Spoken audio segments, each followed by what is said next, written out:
ఒక చిన్న ప్రేమ కథ. ఒకరంటే ఒకరికి చచ్చేంత ప్రేమ అంట. అనుకోకుండా ఒకరోజు ఇద్దరికి యాక్సిడెంట్ అయింది.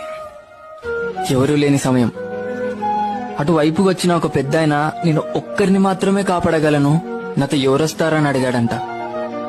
అప్పుడు ఆ అమ్మాయి అరక్షణం కూడా ఆలోచించకుండా నేను వస్తా పదా అని వెళ్ళిపోయిందంట. అబ్బాయి చనిపోయాడు. పైకెళ్లి దేవుడితో దీనంగా ఇలా అడిగాడంట, ఒకరంటే ఒకరికి చచ్చేంత ప్రేమ నా గురించి అరక్షణం ఆలోచించకుండా అలా ఎలా వెళ్ళిపోయింది అని అడిగాడంట. అప్పుడు ఆ దేవుడు అన్నాడంట, నే పంపించిన పెద్దాయన కూడా అమ్మాయిని ఇలానే అడిగాడంట. అప్పుడు తాను ఇలా అనిందంట, నేను చనిపోతే వాడు జీవితాంతం ఏడుస్తూ నరకం చూస్తాడు, నాకది తెలుసు.